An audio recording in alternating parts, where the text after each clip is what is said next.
Salut à toi, c'est Hermès, ton moniteur auto-école, enseignant de la conduite et de la sécurité routière.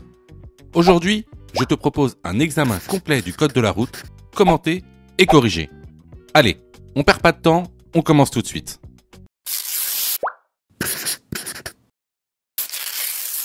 Question numéro 1. Je peux stationner sur la voie à ma droite. Oui, réponse A. Non, réponse B.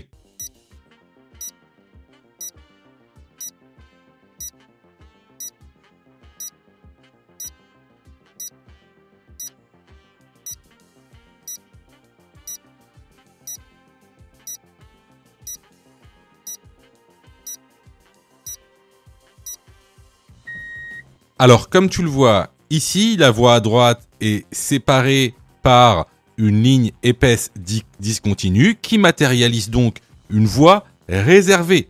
C'est une voie réservée, donc ce n'est pas la tienne. Tu n'as pas le droit de stationner, ni même de t'arrêter sur cette voie. La bonne réponse ici est la réponse B. Question numéro 2. Je suis bien placé pour aller à Paris. Oui, réponse A. Non, réponse B.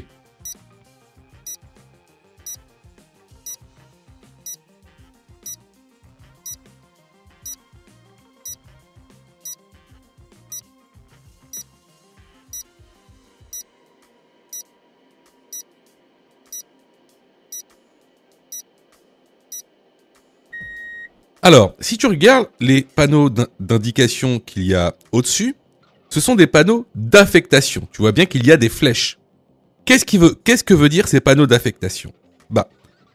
Ça veut dire qu'à gauche, les deux voies qui sont à gauche sont réservées à ceux qui vont à Lyon-Centre, à Paris ou à Pierre-Bénite. Ceux qui sont sur la dernière voie à droite, eux, vont à Grenoble, Chambéry, Bourg et Genève. Donc, ici, je suis juste en dessous du panneau d'affectation pour aller à Paris. Je suis donc bien placé pour aller à Paris. La bonne réponse ici est la réponse A. Question numéro 3. Je laisse le véhicule gris à droite s'insérer devant moi. Oui, réponse A. Non, réponse B.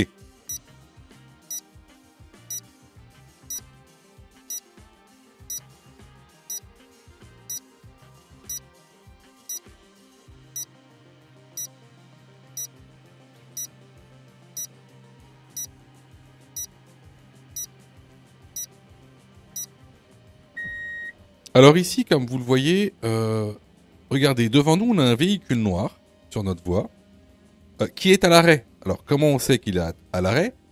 Premièrement, il a ses feux stop allumés. Et deuxièmement, il a aussi ses warnings allumés. Donc, et ici, à droite, on a un véhicule qui est sur la voie d'insertion et qui a mis ses clignotants et qui veut s'insérer sur la voie. Étant donné qu'ici, le véhicule devant moi est à l'arrêt, et quand on voit bien, sur la voie de gauche et sur la voie de droite, ça circule pas. Donc, ici, ce que je fais, c'est que je ralentis et je laisse le véhicule gris s'insérer. Ici, là, vous n'avez rien à perdre, rien à gagner à ce qu'il s'insère. De toute façon, la circulation est beaucoup trop dense. Vous êtes à l'arrêt. Donc, ici, la bonne réponse est la réponse A. Question numéro 4. Je m'engage dans un sens giratoire.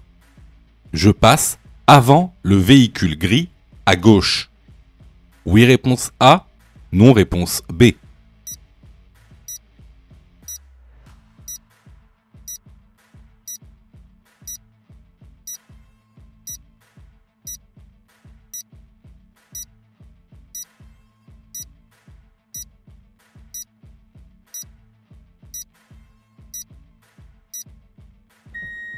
Alors, lorsqu'on s'engage dans un carrefour à sens giratoire, on doit laisser la priorité aux véhicules venant de gauche et qui se situent à cet endroit du sens giratoire. Une fois qu'il n'y a plus personne à cet endroit, vous pouvez alors vous engager. La bonne réponse ici est la réponse B. Question numéro 5. Lorsque je roule derrière un poids lourd, il est préférable de... Réponse A, m'avancer. Réponse B, reculer.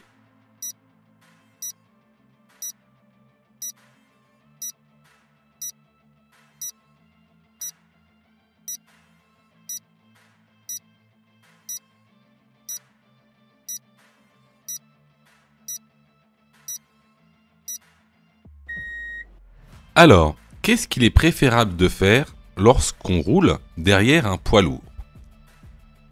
Ici, on va parler de visibilité et donc de champ de vision. Regardez ce qui se passe quand on roule trop près d'un poids lourd au point de vue du véhicule qu'il y a derrière. Quand on roule trop près d'un poids lourd, on a notre champ de vision. Vous voyez, j'ai mis le champ de vision en vert, ce qu'on voit. Notre champ de vision est plutôt petit. D'accord? Regardez. Si je me recule par rapport au poids lourd, vous voyez bien que maintenant on a beaucoup plus de visibilité et que notre champ de vision est plus grand. Il est beaucoup moins obstrué. En rouge, c'est le champ de vision obstrué. En vert, c'est le champ de vision réel, celui que tu vois.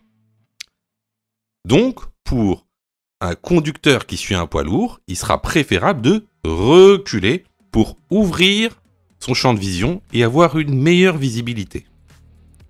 Mais aussi, c'est préférable pour le poids lourd lui-même. N'oubliez pas qu'il a un gros gabarit. Donc, regardez, si vous êtes trop proche du poids lourd, lui avec ses rétroviseurs, parce qu'il peut que utiliser ses rétroviseurs extérieurs, voici ce qu'il verra. Il verra quasiment rien. Il verra même pas que vous êtes derrière lui. Alors que si vous reculez, là, il va pouvoir vous voir.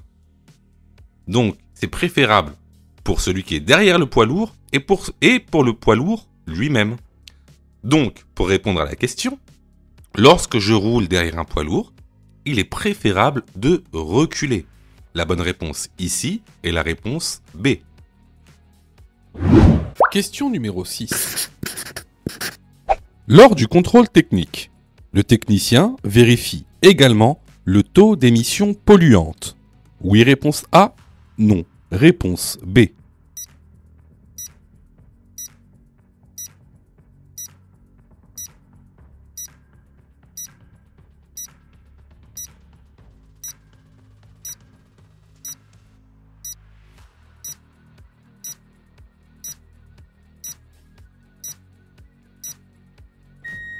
Alors, avant de répondre à la question, est-ce que tu sais ce que c'est exactement un contrôle technique et quel est le déroulement du contrôle technique? Alors, lors d'un contrôle technique, le technicien va en fait vérifier plusieurs points. Des points de sécurité, mais aussi des points de fonctionnement et des points aussi liés aux émissions polluantes. Alors, parmi ces points, il y a la visibilité, c'est-à-dire il va vérifier que les vitres et que les rétroviseurs sont bien présents, que les essuie-glaces sont bien présents et fonctionnels. Il va vérifier la direction, savoir si ton volant tourne bien, s'il se bloque une fois que tu as coupé le contact. Il va aussi vérifier d'autres équipements tels que la ceinture de sécurité, les airbags, l'indicateur de vitesse. Il va aussi vérifier tout ce qui est identification des véhicules, c'est-à-dire principalement la plaque d'immatriculation, tous les équipements de freinage, c'est-à-dire les plaquettes de frein, les disques. Il va aussi regarder le châssis, savoir si la structure du véhicule est en bon état. Il va aussi vérifier tout ce qui est essieux et pneus, savoir si par exemple tes pneus ne sont pas trop usagés. Il va vérifier le témoin d'usure. Il va également vérifier tout ce qui est émissions polluantes, que ce soit les émissions à l'échappement ou même les émissions de bruit. Et enfin, il va vérifier si tes feu ou si tes dispositifs réfléchissants sont fonctionnels et en bon état. Après avoir vérifié tous ces points, en fait, il va éditer ce qu'on appelle un procès-verbal de contrôle technique. Alors, ça ressemble à quoi un procès-verbal de contrôle technique? Bah, ça ressemble à ça. C'est très simple. C'est une feuille où, regarde à droite. Pour l'instant, on va se concentrer sur ce qu'il y a à droite. Donc, c'est une feuille où, en fait, il va énumérer toutes les défaillances qu'il a pu observer lors du contrôle. Alors, tu verras qu'il y a plusieurs catégorisations de défaillances. Tu as les défaillances majeures, tu as les défaillances mineures et tu as aussi les défaillances critiques. Donc là, c'est pas indiqué ici, mais tu as aussi les défaillances critiques. Donc, une fois qu'il aura édité ses observations, regarde à gauche, ce sera indiqué si ton contrôle technique est favorable ou défavorable. Par exemple, ici, dans ce contrôle technique, il y a marqué défavorable. Alors, qu'est-ce qui fait que tu auras un contrôle technique favorable ou défavorable? Alors, si tu n'as que des défaillances mineures, donc ton contrôle technique sera favorable. Donc, tu pourras circuler et tu n'auras pas de contre-visite à faire. Ce qui va se passer, c'est que le technicien va coller une vignette sur ton pare-brise et sur cette vignette sera indiquée en fait la date du prochain contrôle technique. Également, il va accoler un timbre sur ton certificat d'immatriculation. Alors, si c'est favorable, sur ce timbre sera indiquée la lettre A. A pour favorable et la date du prochain contrôle technique.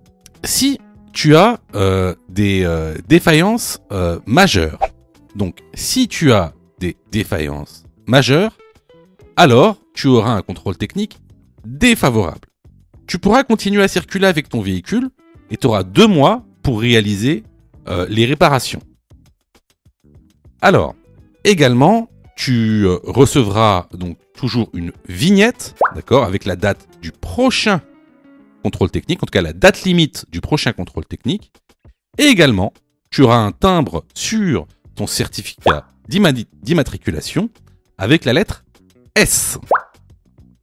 Par contre, si tu as des défaillances critiques, alors, le résultat du contrôle sera défavorable. Mais ce sera différent. C'est-à-dire que tu ne pourras plus rouler avec ton véhicule à partir de minuit, le jour du contrôle. Bien sûr, tu devras réaliser une contre-visite et tu auras 2 mois pour réaliser les réparations. Par contre, si tu as des défaillances critiques, tu n'auras pas de vignette sur ton pare-brise. Par contre, tu auras un timbre qui sera accolé donc sur ton certificat d'immatriculation avec la lettre R. Donc ici, pour répondre à la question, est-ce que le technicien vérifie également le taux d'émission polluante? La bonne réponse est la réponse A. Question numéro 7. Dans cette situation, réponse A, je patiente puis je passe. Réponse B, je passe immédiatement.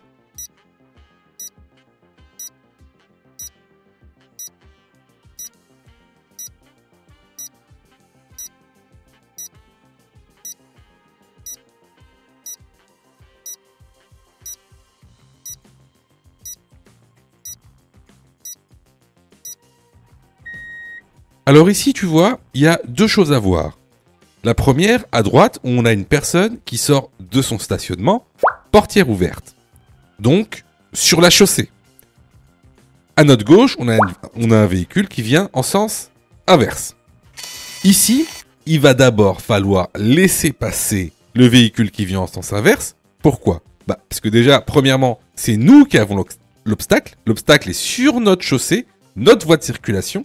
Et aussi, parce que il va falloir laisser un intervalle de sécurité de 1 mètre entre nous et le piéton. Donc ici, on laisse passer le véhicule, puis on dépasse le véhicule stationné en laissant un intervalle de sécurité d'1 mètre.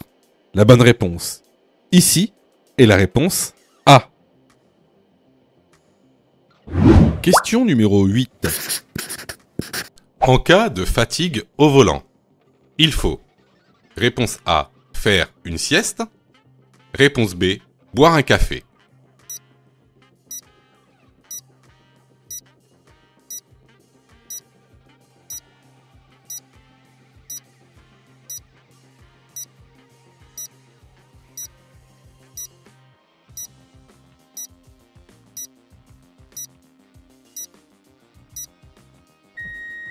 Alors, contrairement à ce que beaucoup de gens pensent, le fait de boire un café ne va pas retirer votre état de fatigue, bien au contraire. Hein. N'oubliez pas que le café, c'est une drogue, c'est de la caféine, c'est une substance psychoactive, hein, qui est quasiment la même que le thé, théine. Hein. Le thé, c'est de la théine.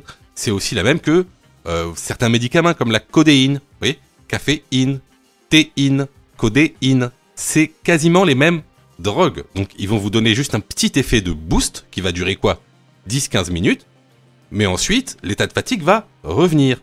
Donc, le mieux, quand on est dans un état de fatigue, c'est de faire une sieste, c'est-à-dire dormir, même 10 ou 15 minutes. Ça va être beaucoup plus réparateur que de boire un boost, c'est-à-dire une boisson énergisante. Donc, ici, en cas de fatigue au volant, il faut faire une sieste. La bonne réponse est la réponse A. Question numéro 9. La signalisation annonce un passage à niveau A. Réponse A, 50 mètres. Réponse B, 150 mètres.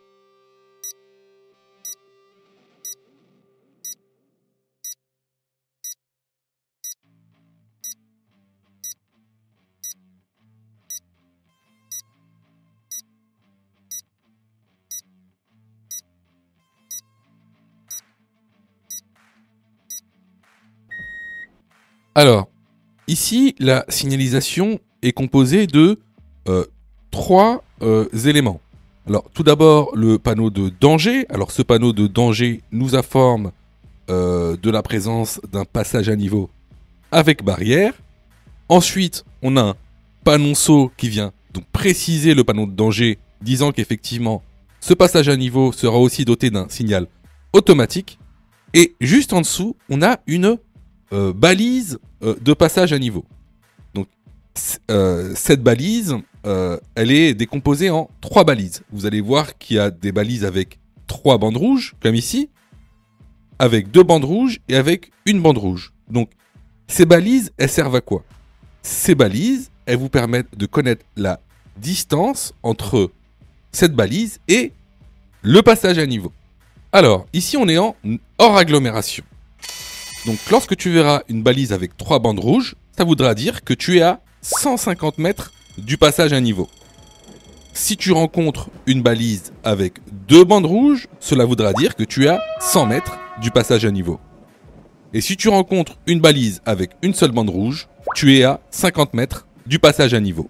Alors, pour tous ceux qui se demandent, mais comment savoir si on est en agglomération ou hors agglomération ? Je vous incite fortement à aller sur la plateforme pédagogique, car ça, c'est vraiment une question de cours simple que vous devez savoir, hein, c'est super important. Donc, pour répondre à la question, ici, la bonne réponse est la réponse B. Question numéro 10. Cet enfant est correctement attaché. Oui, réponse A, non, réponse B.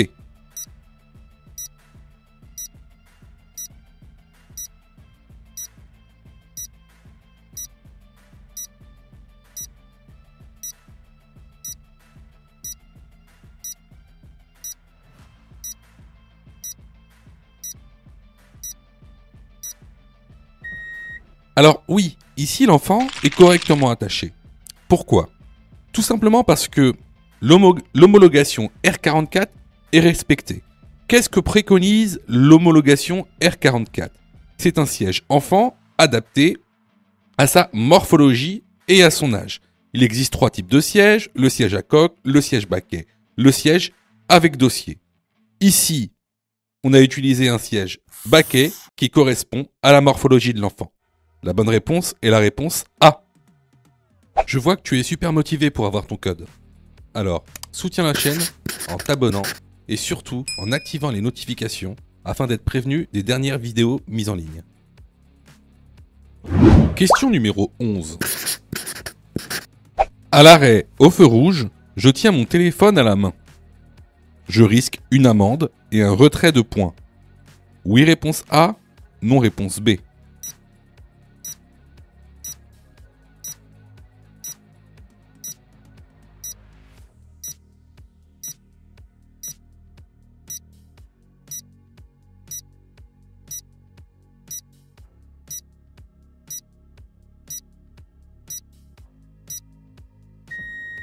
Alors, que vous soyez à l'arrêt ou non, que vous téléphoniez ou non avec votre téléphone, rien que le fait de le tenir est une contravention de 4e classe, où vous risquez donc un retrait de 3 points et une amende de 135 €. La bonne réponse ici est la réponse A. Question numéro 12. Je vais tout droit. Le véhicule vert est prioritaire. Oui, réponse A. Non, réponse B.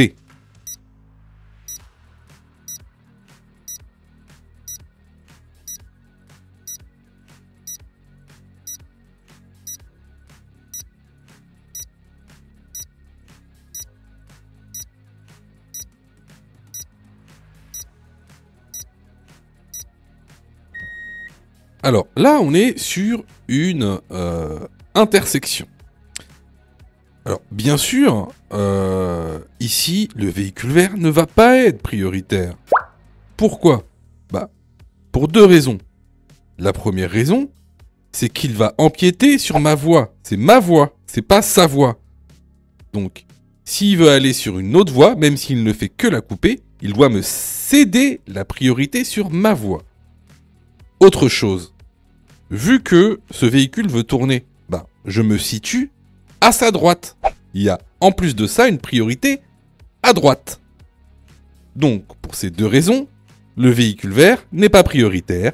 La bonne réponse ici est la réponse B. Question numéro 13. Avant d'ouvrir ma portière, je vérifie mes rétroviseurs. Oui, réponse A. Non, réponse B. Mon angle mort. Oui, réponse C. Non, réponse D.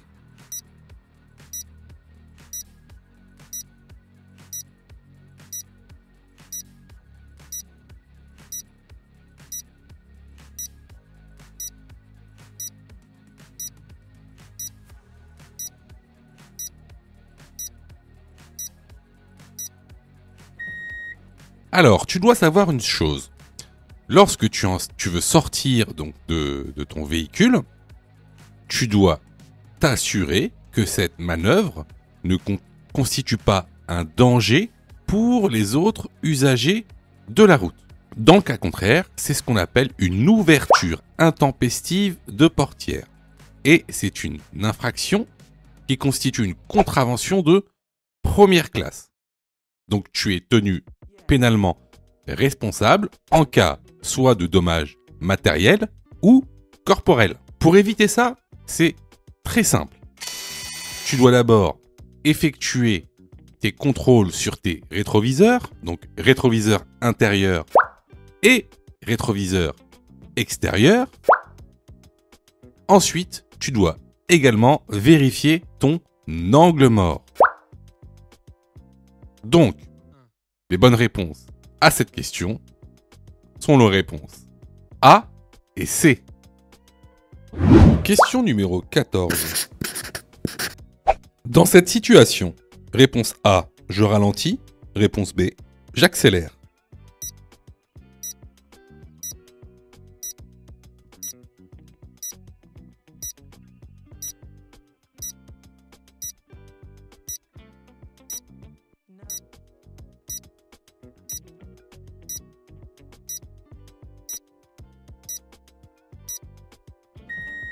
En présence d'usagers vulnérables sur la route, je ralentis. La bonne réponse est la réponse A. Question numéro 15. Je peux m'arrêter devant l'arrêt de bus. Oui, réponse A. Non, réponse B.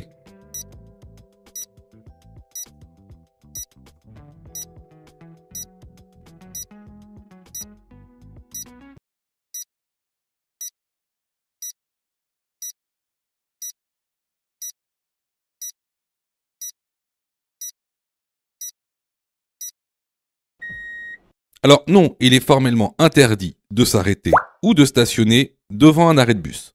Ça constitue une contravention de 4e classe, c'est-à-dire 135 € d'amende sans retrait de points. La bonne réponse ici est la réponse B. Question numéro 16.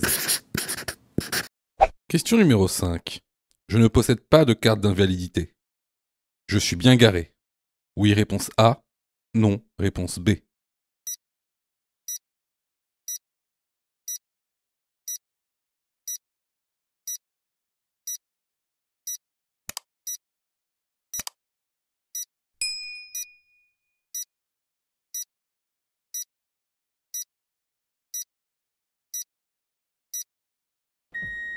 Comme la signalisation verticale et horizontale, c'est-à-dire le marquage au sol, le montre, cette place est réservée aux personnes à mobilité réduite.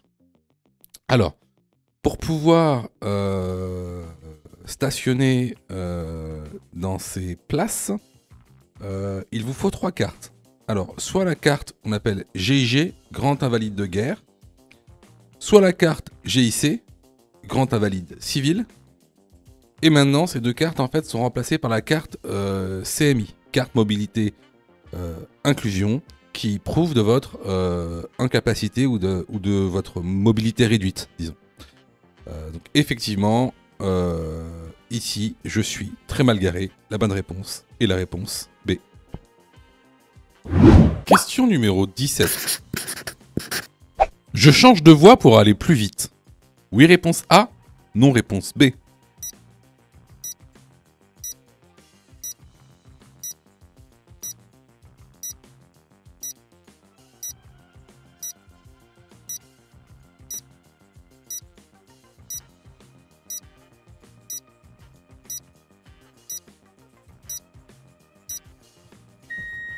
Alors là, vous pouvez voir que la circulation est fortement ralentie, il y a des voitures devant, il y a des voitures derrière. Et souvent, on a l'impression qu'une voie va plus vite que l'autre. Donc, sachez que vous n'avez pas le droit de changer de voie pour aller plus vite. Si vous changez de voie, c'est parce que vous suivez un chemin bien particulier. Donc, ici, la bonne réponse va être la réponse B. Sais-tu que Mon Code de la Route est aussi une plateforme pédagogique qui te permet de passer ton examen du code à partir de seulement 9,90 €. Et on a même conçu, spécialement pour toi, un programme qui te permet d'obtenir ton code en un temps record. C'est le programme Mon Code en 10 jours. Avec un calendrier de révision personnalisé, un contenu pédagogique par thème conforme à la nouvelle réforme, des nombreux tests d'examen blanc issus de l'examen officiel, accessible sur smartphone, tablette et PC durant 1 an et en accès illimité. Et surtout, cette formation est 100% remboursée en cas d'échec à l'examen. Alors, si tu souhaites obtenir ton code du premier coup sans te ruiner et sans risque, rejoins notre programme en cliquant sur le lien en description de la vidéo. Pour ça, tu as juste à cliquer sur le lien en description et à choisir ta formule. Question numéro 18. Je possède un véhicule électrique. Avant un long trajet, je vérifie que le batterie est bien chargé en totalité. Oui, réponse A. Non, réponse B.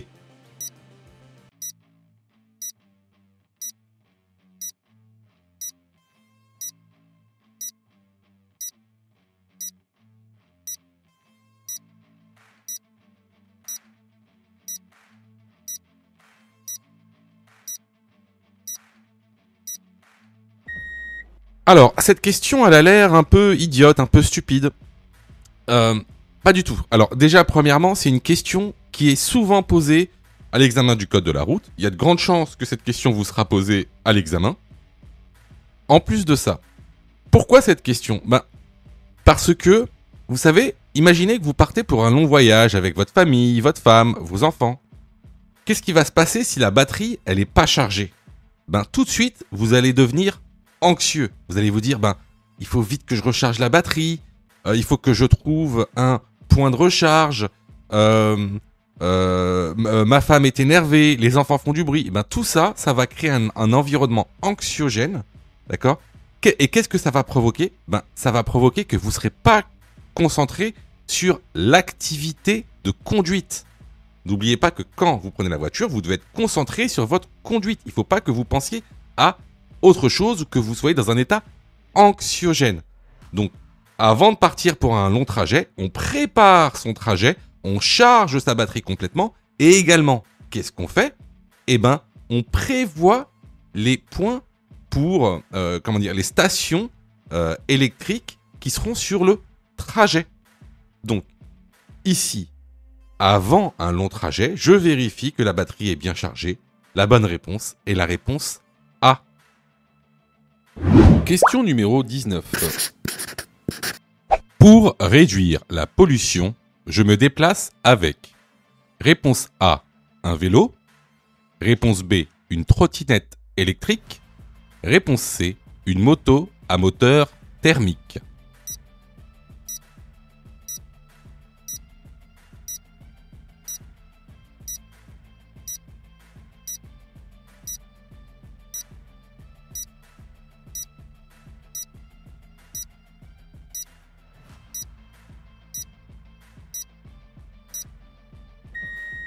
Alors, lorsque tu te déplaces avec des moyens de transport qui respectent l'environnement, c'est ce qu'on appelle l'écomobilité. Alors, l'écomobilité, ça comprend quoi comme moyen de transport? Ben, tout ce qui va être vélo, trottinette électrique, mais également transport en commun, l'utilisation de l'écopartage et du covoiturage. Les motos à moteur thermique, en plus, eux, ne participent pas du tout à l'écomobilité. Donc, ici, les bonnes réponses vont être les réponses A et B. Question numéro 20. Pour remédier à la fatigue, réponse A, j'allume la radio. Réponse B, j'ouvre la fenêtre.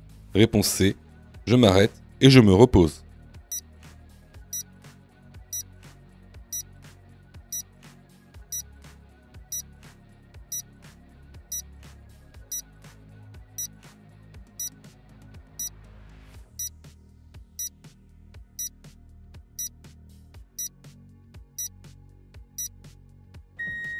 Alors bien sûr, on a tous nos petits trucs pour pouvoir remédier à la fatigue. Seulement, ce sont des petits trucs qui servent à rien en général. Donc, allumer la radio, ouvrir la fenêtre, boire un café, tout ça, ça va pas vous permettre de remédier à la fatigue. Ce qui va vous permettre de remédier à la fatigue, c'est très très simple. C'est de se reposer et de faire une sieste. Voilà. Ça va vous permettre de ne plus être fatigué. Donc ici, la bonne réponse est la réponse C. Question numéro 21. Je place mon pied. Réponse A, devant la pédale de frein. Réponse B, devant la pédale d'accélérateur.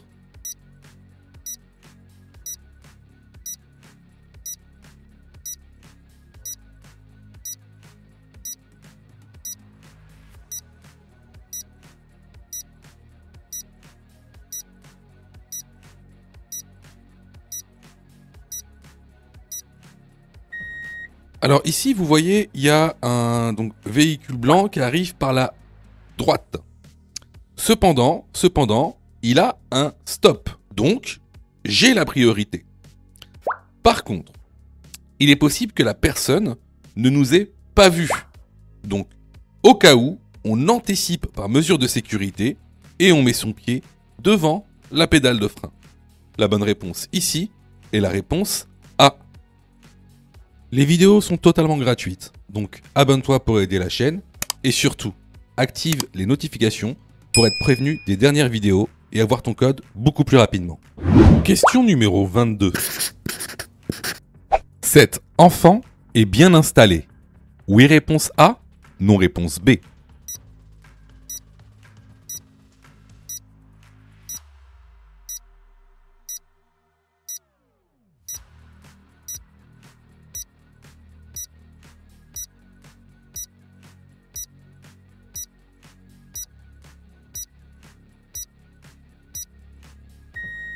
Alors là, c'est vraiment très facile. Cet enfant est très mal installé. Tout simplement parce qu'il ne porte pas de ceinture de sécurité. De plus, dans ce cas-là, étant donné que le passager est mineur, c'est le conducteur qui est responsable et il devra payer une amende de 135 €. C'est une contravention de 4e classe. La bonne réponse ici est la réponse B. Question numéro 23. Étant de nuit, il est préférable de faire un appel lumineux. Oui, réponse A. Non, réponse B.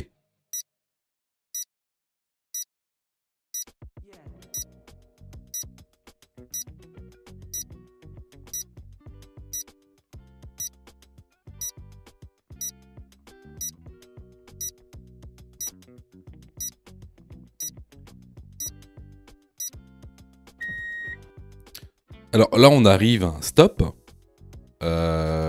dans une agglomération, certes de nuit, mais éclairée. Donc il est totalement inutile de faire un appel lumineux. Ici, tout le monde vous voit. Donc la bonne réponse ici est la réponse B. Question numéro 24. Je roule à 71 km/h. Je peux dépasser le camion. Oui, réponse A. Non, réponse B.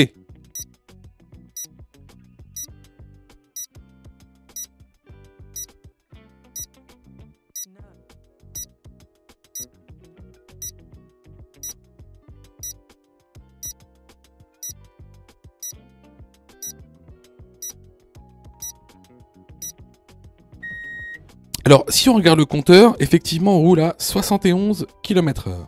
Or, que nous dit la signalisation ? On a devant nous deux panneaux d'interdiction qui sont des panneaux d'indication de vitesse maximale autorisée qui nous disent qu'il est interdit de dépasser 70 km/h. Donc ici, je dépasse pas, je reste derrière le camion en mettant en place une distance de sécurité adéquate. La bonne réponse ici est la réponse B. Question numéro 25. Le motard est en train d'effectuer un virage à gauche. Son corps se déplace donc vers réponse A, à gauche, réponse B, à droite.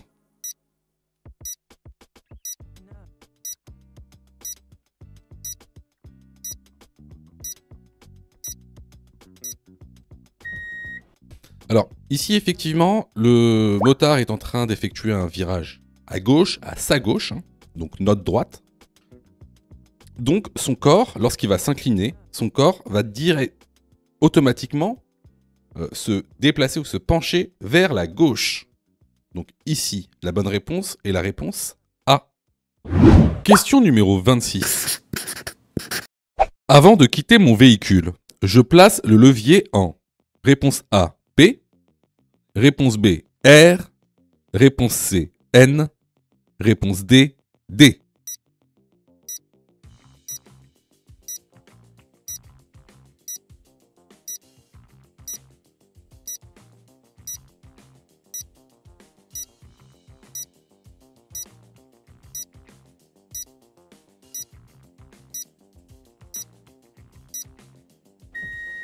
Alors, pour répondre à cette question, déjà, je vais vous expliquer de quoi est constituée donc la boîte de vitesse et que signifient les lettres de la boîte de vitesse. Alors, tout d'abord, on a la lettre S qui veut dire séquentiel, le D qui veut dire conduire. Ensuite, on a le N qui veut dire point mort. Ensuite, on a le R qui veut dire marche arrière. Et enfin, le P pour stationnement. Donc, ici, avant de quitter mon véhicule, je place le levier en P. La bonne réponse ici est la réponse A. Question numéro 27. J'ai passé ma période probatoire et je roule sur route. Réponse A, je ralentis. Réponse B, j'accélère. Réponse C, je maintiens mon allure. Réponse D, je freine.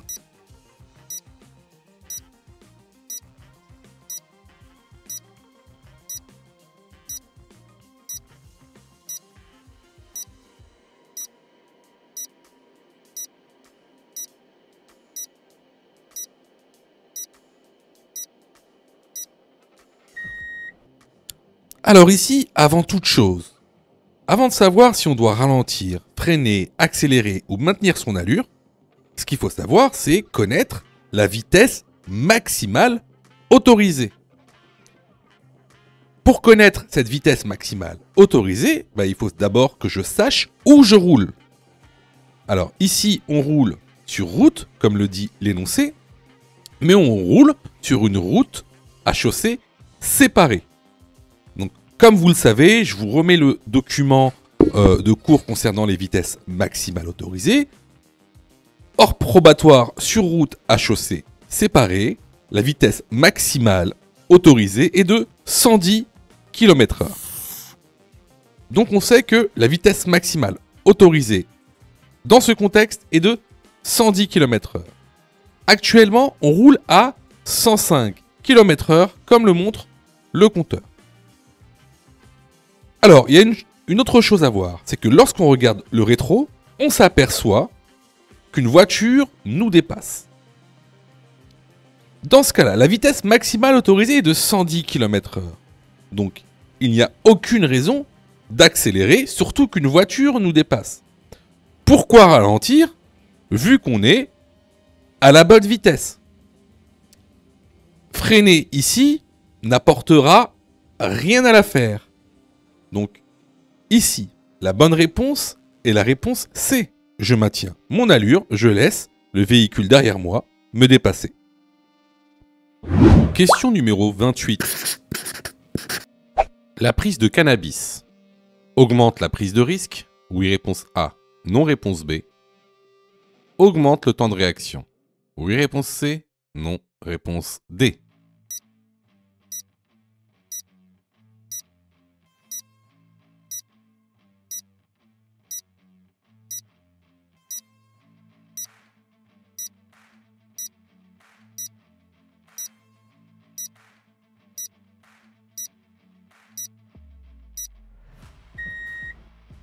Alors effectivement, la prise de cannabis, comme la prise de beaucoup de drogues, augmente.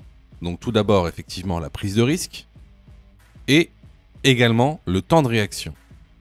Donc les bonnes réponses ici sont les réponses A et C. Question numéro 29. Je peux dépasser le véhicule rouge en restant sur ma voie? Oui, réponse A. Non, réponse B.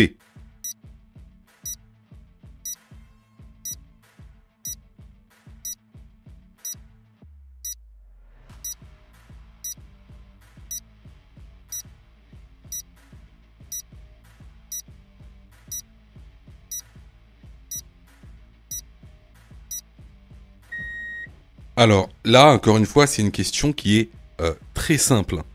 Il est strictement interdit de dépasser un véhicule par la droite. D'accord? Là, si je reste sur ma voie et que je dépasse le véhicule rouge, je vais le dépasser par la droite. Et c'est strictement interdit. Donc la bonne réponse ici est la réponse B.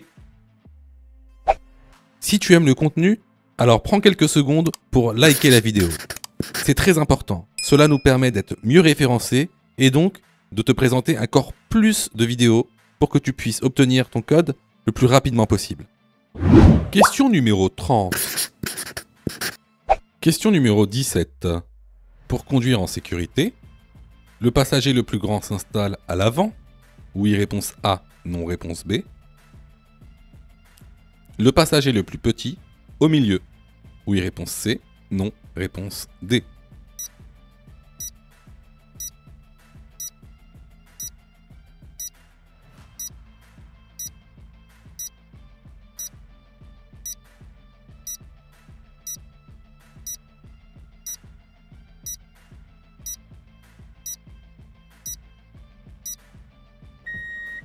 Alors ici, c'est vraiment une question de visibilité.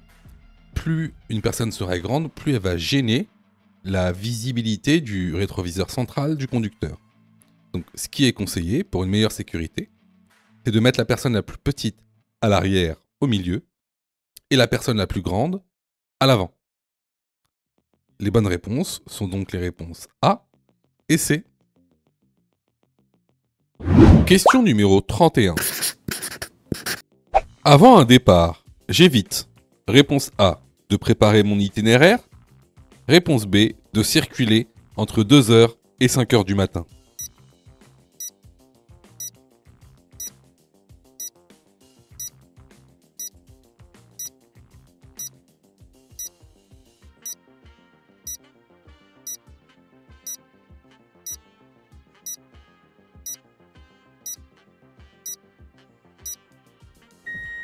Alors, bien sûr, avant un départ, le mieux est de préparer son itinéraire afin d'avoir le moins d'anxiété et le moins d'angoisse durant le trajet. Par contre, il est mieux d'éviter certains horaires, notamment entre 2 heures et 5 heures du matin, car ce sont les heures à risque en termes de somnolence. Donc ici, la bonne réponse va être la réponse B. Question numéro 32. À la prochaine intersection, j'ai la priorité. Oui, réponse A, non, réponse B.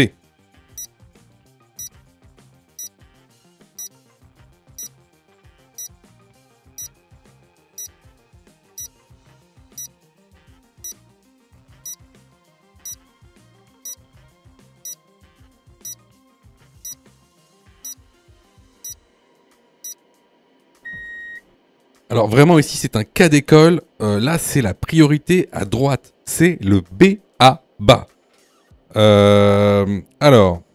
Tu vois ici, on a une intersection qui n'est gérée ni par une signalisation lumineuse, ni une signalisation verticale, ni horizontale. Donc il n'y a aucune signalisation qui gère cette intersection. Donc, c'est la règle de la priorité à droite qui prime. Et ici, clairement, je n'ai pas la priorité. Ce sont les véhicules qui viendront de droite qui auront la priorité. Donc ici, la bonne réponse, c'est la réponse B. Question numéro 33. Un pneu sous-gonflé peut entraîner A. Une surconsommation. B. Une perte d'adhérence. C. Une amélioration de la maniabilité.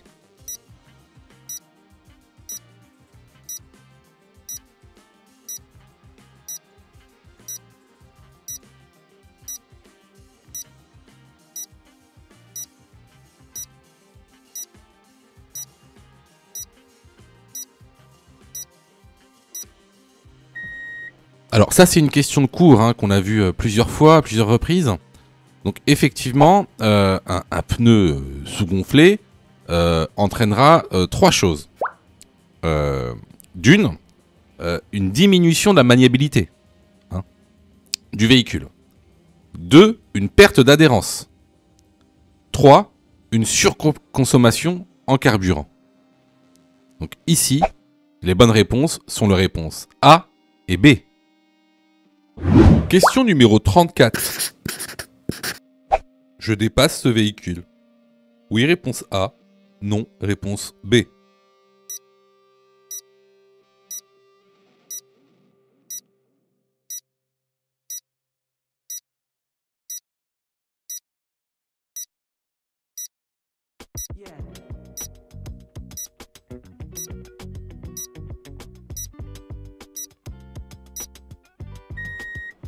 Alors ici, vous avez bien vu, il y a une ligne blanche.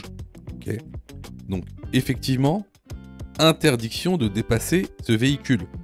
La seule chose que vous auriez pu dépasser, c'est un vélo, en chevauchant la ligne blanche. Donc ici, la bonne réponse est la réponse B. Question numéro 35.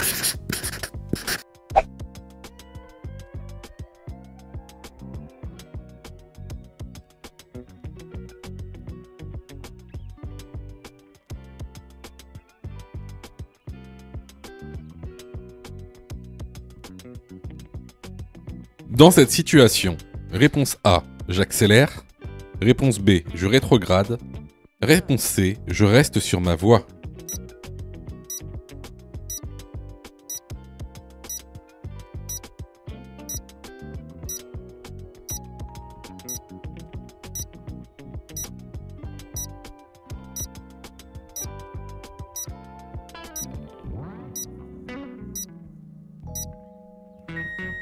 Alors ici, on est sur une route où la vitesse maximale autorisée est de 70 km/h. Actuellement, je roule à 66 km/h. Alors, il n'y a aucune raison de rétrograder parce qu'on voit le véhicule noir devant nous aller même plus vite que nous, s'éloigner. Il n'y a aucune raison d'accélérer parce que là, je me fais dépasser par la gauche. Et en plus, je viens tout juste de m'insérer sur la route. Donc, pour l'instant, je reste sur ma voie et je maintiens ma vitesse. La bonne réponse ici est la réponse C.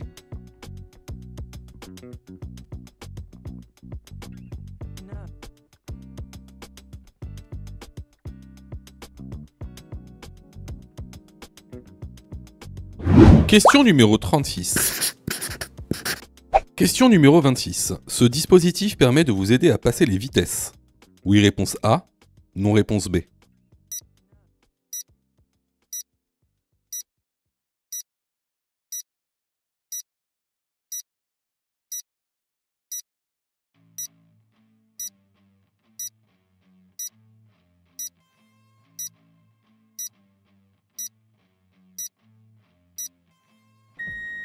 Alors, c'est un dispositif nouveau qui d'aide à la conduite, qui ici vous aide tout simplement à passer les vitesses.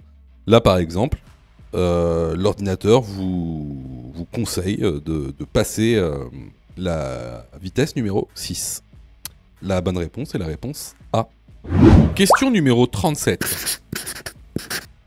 La zone qui mérite le plus d'attention est réponse A, la zone A. Réponse B, la zone B. Réponse C, la zone C.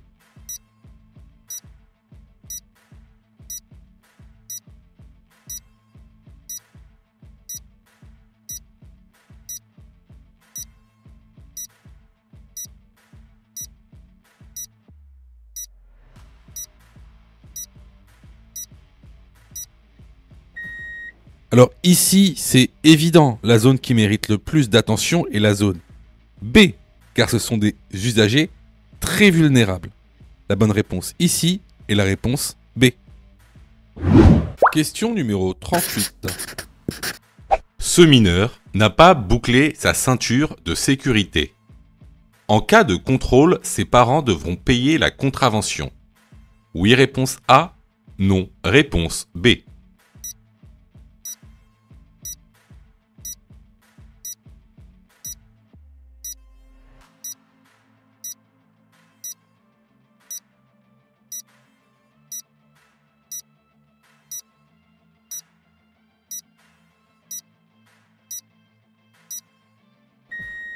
Alors, ici on a affaire donc ici à un passager qui n'a pas sa ceinture. Alors concernant la réglementation concernant le port de la ceinture de sécurité, vous avez deux cas. Le cas où le passager est mineur et le cas où le passager est majeur. Dans le cas où le passager est mineur, c'est le conducteur qui devra payer l'amende. Dans le cas où le passager est majeur, c'est le passager qui devra payer son amende. Donc, la bonne réponse ici est la réponse B. Question numéro 39. Je circule à 50 km/h. Mon allure est adaptée à la situation. Oui, réponse A. Non, réponse B.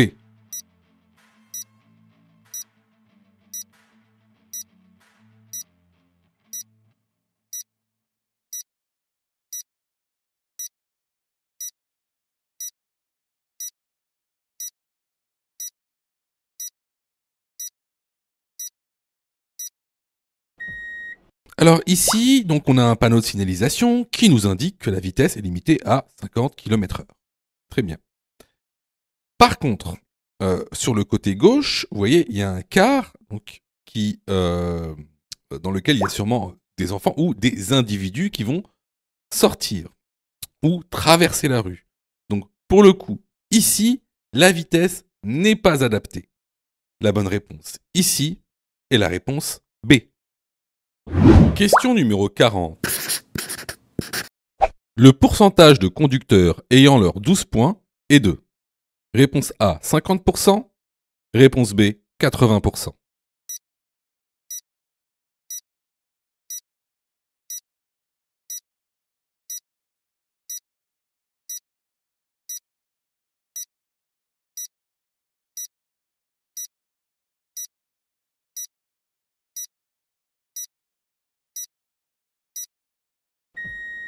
Le pourcentage de conducteurs qui a leurs 12 points est de 80%.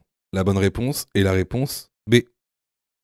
Si tu as fait 8 fautes ou plus, ne panique pas. Rejoins-nous sur notre plateforme pédagogique en ligne en cliquant sur le lien en description de la vidéo. Tu pourras alors choisir la formule qui te convient. N'oublie pas de liker la vidéo et de t'abonner pour recevoir toutes les dernières notifications. Tu peux aussi continuer à t'entraîner en cliquant sur l'une des vidéos qui s'affichent.